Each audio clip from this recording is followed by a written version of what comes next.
Any political organization or party that has ever held a public position that supported slavery or the Confederacy shall either change its name or be barred from participation in the House of Representatives.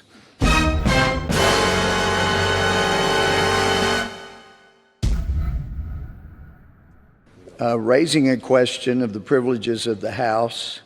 whereas on July 22nd, 2020, House Resolution 7573 was brought to the House floor for a vote with the purpose of eliminating 4 specific statues or busts from the United States Capitol, along with all others that include individuals who, quote, served as an officer or voluntarily with the Confederate States of America or the military forces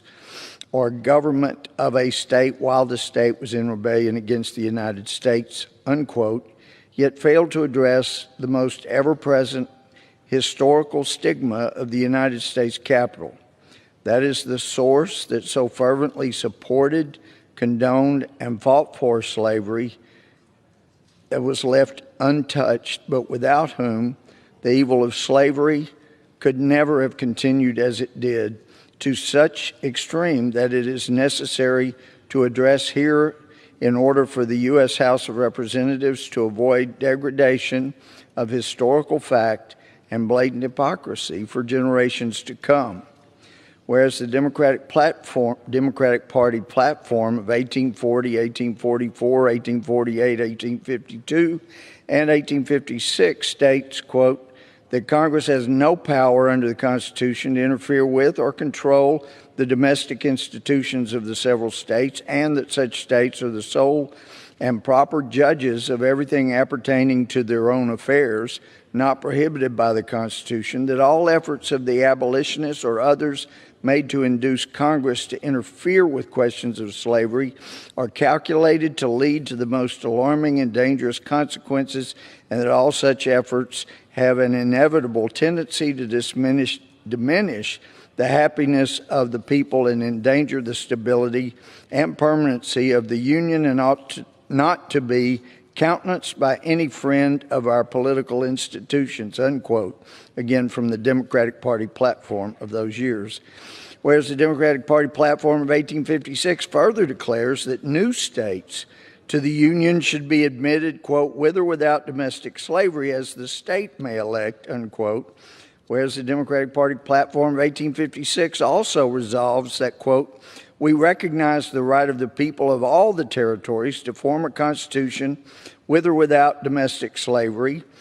whereas the Fugitive Slave Law of 1850 penalized officials who did not arrest an alleged runaway slave and made them liable for a fine of $1,000, which is about $28,000 in present-day value.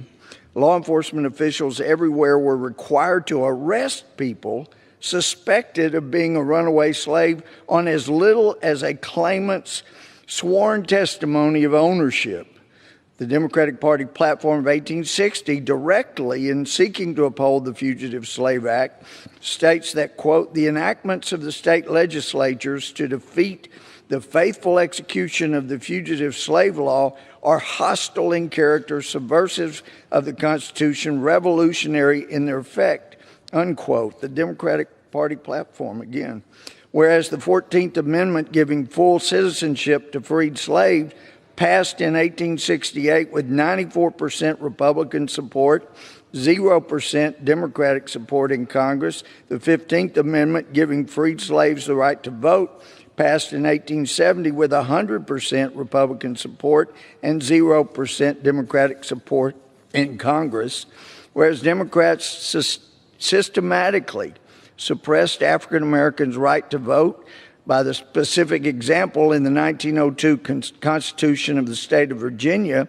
actually disenfranchised about 90% of the black men who still voted at the beginning of the 20th century, and nearly half of the white men, so they suppressed Republican voters as well. The number of eligible African-American voters were thereby forcibly reduced from about 147,000 in 1901 to about 10,000 by 1905. that measure was supported almost exclusively by Virginia Democrats.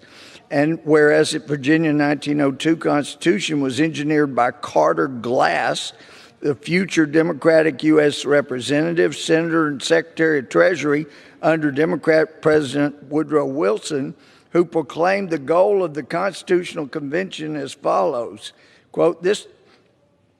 Democrat exclaimed, quote, discrimination. Why, this is precisely what we propose. That's exactly what this convention was elected for, to discriminate to the very extremity of permissible action under the limits of the federal Constitution with a view toward elimination of every, and I won't use his word, but African-American voter who can be gotten rid of legally, unquote, which was said by a Democrat and applauded by his fellow Democrats. Whereas in 1912, Democratic President Woodrow Wilson's administration began a racial segregation policy for U.S. government employees, and by 1914, the Wilson administration Civil Service instituted the requirement a photograph be submitted with each employment application.